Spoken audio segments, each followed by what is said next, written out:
Reflexión del Evangelio de hoy en la voz del Padre Marcos Marcillo, conciliario de los equipos de Nuestra Señora. Del Evangelio según San Marcos. En aquel tiempo, Jesús y sus discípulos se dirigieron a los poblados de Cesarea de Filipo. Por el camino les hizo esta pregunta: ¿quién dice la gente que soy yo? Ellos les contestaron: algunos dicen que eres Juan el Bautista, otros que Elías, y otros que alguno de los profetas. Entonces él les preguntó: ¿y ustedes? ¿Quién dice que soy yo? Pedro le respondió: tú eres el Mesías.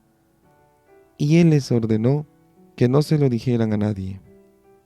Luego se puso a explicarles que era necesario que el Hijo del Hombre padeciera mucho, que fuera rechazado por los ancianos, los sumos sacerdotes y los escribas, que fuera entregado a la muerte y resucitara al tercer día. Todo esto lo dijo con entera claridad. Entonces Pedro se lo llevó aparte y trataba de disuadirlo. Jesús se volvió y mirando a sus discípulos, reprendió a Pedro con estas palabras: apártate de mí, Satanás, porque tú no juzgas según Dios, sino según los hombres. Palabra del Señor. Gloria a ti, Señor Jesús.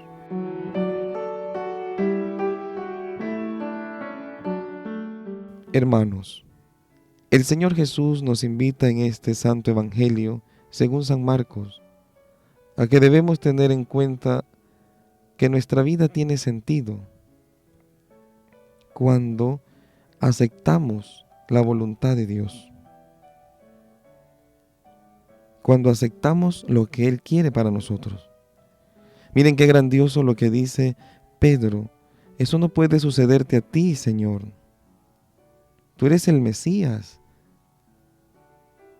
No puede acontecer eso. Pero Jesús le dice: apártate de mí, Satanás. Es algo que nos deja un poco a reflexionar, porque en otro pasaje bíblico también nos demuestra cómo Jesús le da como un realce a Pedro, cuando le dice: tú eres el Hijo de Dios. Pero Jesús le dice: eso no te lo ha revelado nadie, sino mi Padre. Le da un realce a Pedro. Pero en este momento le dice: apártate de mí, porque no piensas como Dios, sino como los hombres. Es realmente lo que hoy nos dice en la palabra. Aceptar la voluntad de Dios es saber escuchar a Jesús, es saber entender la sintonía de la cruz, es entender la locura del amor. Para muchos es difícil entenderlo. Puede que nos suceda como a Pedro, que vemos a Cristo como el Salvador, como el Mesías perfecto, pero no entendemos la sintonía de ese caminar pascual, del misterio pascual de Jesús. Jesús le dice con mucha claridad: el Mesías, es necesario que el Hijo del Hombre padezca mucho. Es necesario que Cristo padezca en la cruz, pero antes de la cruz tendrá que ser bofeteado, latigueado. Van a burlarse de él, lo van a criticar, van a murmurar de él.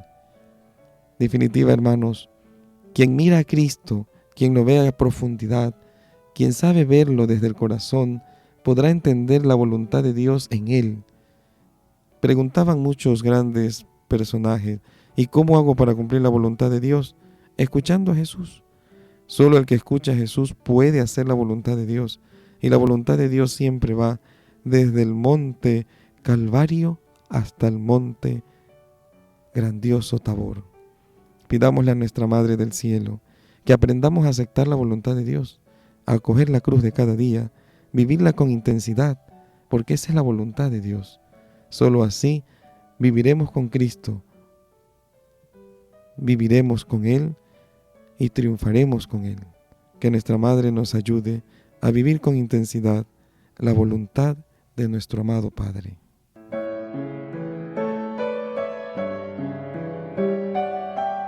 Equipos de Nuestra Señora entró en su hogar con el Evangelio del día.